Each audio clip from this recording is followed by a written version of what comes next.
Hi guys, Ivan and Susan here from Bloggers on the Loose.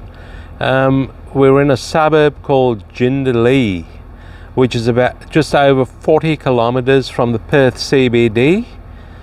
And this area where we're in now is a brand new part of Jindalee. It's called Jindee Estate. Now Jindee Estate is virtually right on the beach. The ocean's just behind me over there. But we can't get through because, as you can see, they're just developing the estate.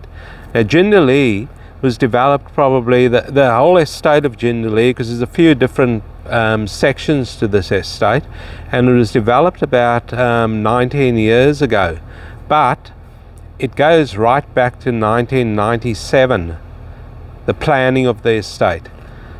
And it's around about a 3.6 kilometer square area.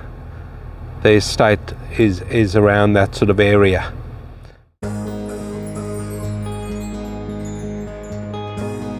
We're standing on a vacant block over here that's already been sold, and this is in the Jindee Estate in Jindalee.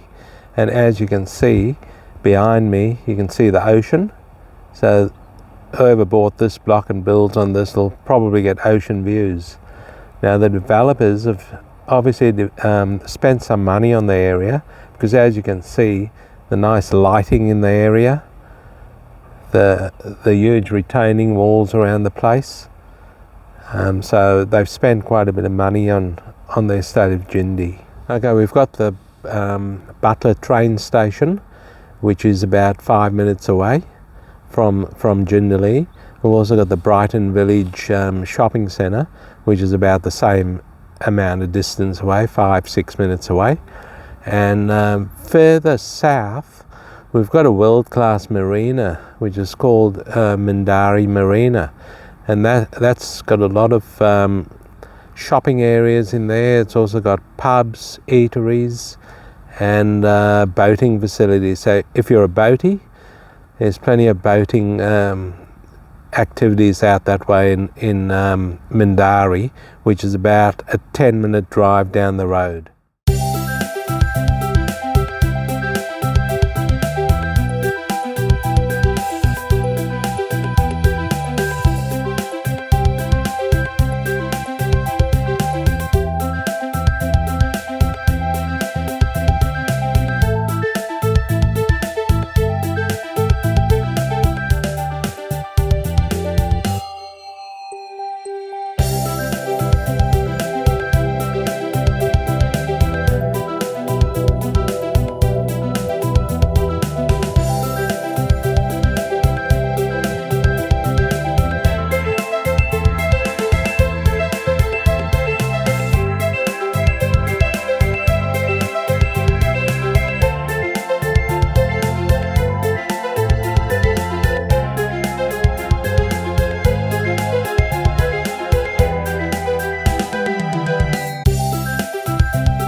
There's also a number of schools in the area, which isn't too far away from Jindalee. We've got quite a few high schools and primary schools. So if you've got young kids, there's plenty of education facilities in the area. Another, say, 20 minutes drive away, you've got the Jindalee, which is a huge area with massive shopping centres, colleges, universities, etc. Hi folks, I was lucky enough to have a bit of a meeting and talk to Nicola Phillips from the Estate Development Company yesterday, and she was very kind to offer us her voice in the video that we're about to do, and give us a bit of a rundown on the estate in called Jindee.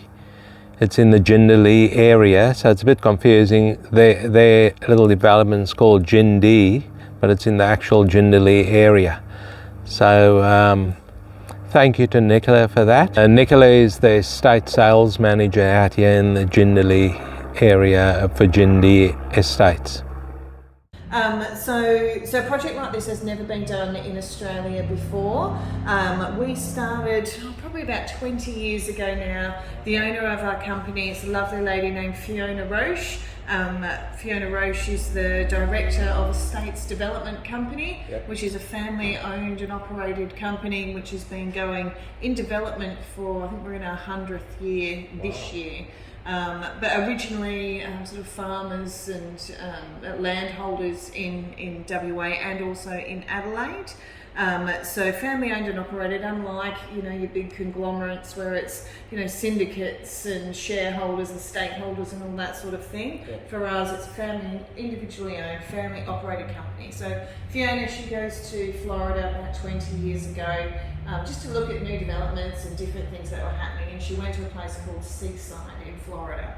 Now Seaside just blew her away. She was just absolutely amazed that development could be done like this, and decided that she would like to develop one of her land holdings into an estate that had the same characteristics. So she employed the same designers of that estate, which is called Seaside, and they all flew out on a charrette and did a full examination of the land, looks at all of its lovely hips and valleys and coastal connection, and there's a cliff face down on the foreshore, and went off and did a full plan of Jindee based on the principles of what Seaside in Florida was based on. Now Seaside in Florida is the first of many of these types of projects. We call them a new urbanist project, but really it's a human scale project. So it's a project that looks how you live and what your needs are, and doesn't focus on the needs of your vehicle, which really is what we do these days. We tend to just design rectangles, straight lines with garages that you drive in and you shut down the door and you're never seen again. You don't interact with your local community, you don't engage as much with your neighbours. We create big centres like what's across the road, which is great, but you've got to get in your car. Unless you're in Jindee, you've got to get in your car and drive to most of these places. So the way we design urban living these days is purely about how you drive and how you use a vehicle, whereas we bring that back, how we look at how accessible things are for walking. So in here, beautiful trees, everything is extremely green, big mature species that will grow tall, form canopies over the streets, and that will create lovely walking spaces and shade. So even in Australia on a 40-degree day, you will be able to walk. And plus all them other trees, don't even get started on trees, because we can go for hours just on trees alone, but natural ecosystems, it's better for the environment, it cools down the footpaths, it's so many things benefit from having sort of more shaded and leafier areas. Yeah, we've noticed all the trees over there. Is that a lot of jacarandas? The ones down the main street are our Tipuana tipus. Okay. So those trees will grow tall, and for most of the tree species that we have on our avenues and our streets will grow tall and form canopies over the streets. They also flower at different times of year. So spring is coming, the Tipuanas will burst into a yellow flower in the next month or so. On Limestone Street we've got flame trees, Australian coral trees. So they in summer are dense and leafy and bushy, again grow very tall, but in winter they drop all their leaves, so that's when we want a bit more sun to come through and hit our footpaths, and they burst into bright red flowers. They're just absolutely stunning. Every single street is planted with a different species that flowers with a different colour at a different time of year. So that's just That's just trees. So Are you guys going to have a shopping centre in here, some sort of shopping village? Or? well, again, yes, village is the perfect word for it, because for us, it is about that human scale sort of development, and not focusing or trying to create something that isn't purely based on vehicles. Is about interspersing sort of commercial and business opportunities within the estate. Okay. So we have all these little pockets sort of around here. There's a little neighbourhood centre in the middle. Then we've got a huge foreshore development that I'll get to. But these are mixed-use buildings. So a mixed-use building must have a shop front of some description, but it can also have units and residential property above. So you're able to have people who work there can live above, smaller businesses can operate, and it creates more of that live-work sort of scenario. We would love for the people who live in Jindee to be the people who work in Jindee, to be the people who create their businesses within Jindee, and and it flourishes within itself, because you're growing your own little community. The foreshore development, now 17 years we spent planning, negotiating this project. It went through Parliament. We removed standard residential zoning, so all the R codes, all the standard residential zoning, all removed in here. Instead, we brought over a more, the planning, we call it a smart coding system, but the same planning system that they used in Seaside and many, many famous estates around the world. Other estates like this, there's one called Celebration, done by Walt Disney. There's some in the UK, done by the Prince Charles Trust. There's quite a few in Europe. There's probably 30 of them now all over the world, all very internationally recognised. Urban planners and designers and architects from all over the world always have eyes on projects such as these. And hopefully lots of new ones coming up as well.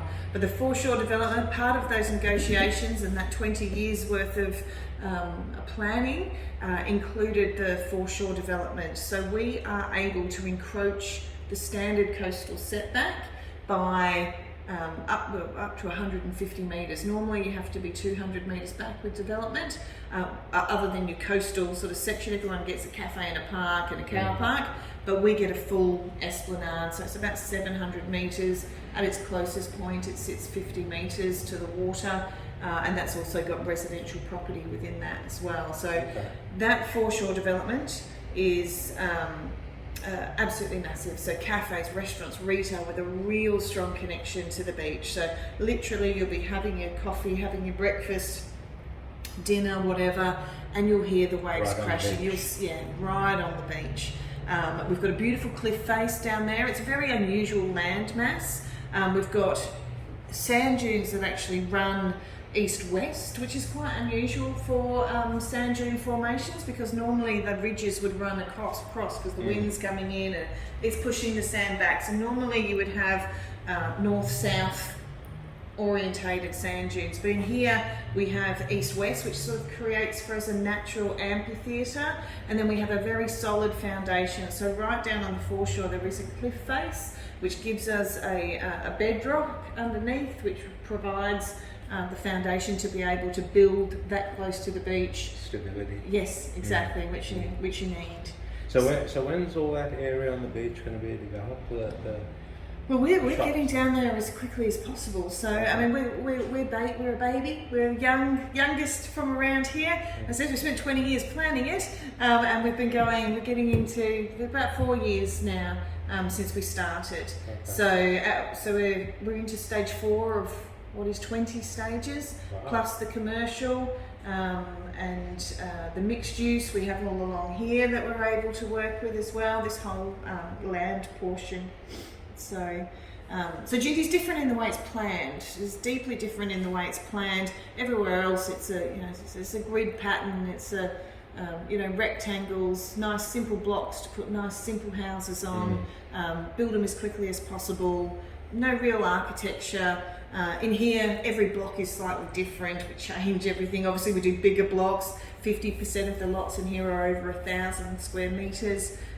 We've got different types of property. Up here are some of our biggest blocks. I did read there's about blocks there for 2,000 square metres, is it? Well, the biggest one's 3,688 in the current staging, but obviously as they develop, things can tweak and change, so that might change. But they average up here about 2,500 square metres. That's good. And these green ones go up to 1,800, and then the blue ones in the middle, the biggest one currently in the program is just over 1,000 square metres. Okay. So it's not just the planning though, it's also the built form that is extremely important in here. So part of that human scale development is about walking, being able to get out and be part of your community, but also about building a house that has a connection to the street. So not just a big garage. For us, instead of a garage, you've got a gorgeous veranda. You've got a living space at the front of your home that you can utilise. And when you drive around, or if best walk around Jindee, you will actually see people. It's amazing. They'll be out walking their dog, they'll be sat on their veranda reading the paper in the morning, they'll be having a glass of wine in the evening, and organically, just naturally, by creating a space at the front of a property for people to sit and engage with, it just naturally happens that people get to know each other. No one's asking everyone to hold hands and sing Kumbaya, and it's not like that. But it just naturally happens because people genuinely like to chat and engage and be part of something. So in Jindee, it's not just about selling land. It's also about building a community and using these principles of creating the development and creating the housing to provide a more connected space for everybody. Well, certainly it's very impressive. Thank you. I am very impressed by it. Yeah, it's good. Well, I love it. Well, thanks very much for your time. You're very welcome.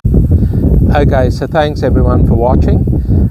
I hope this video was of interest to you and you find all the information interesting.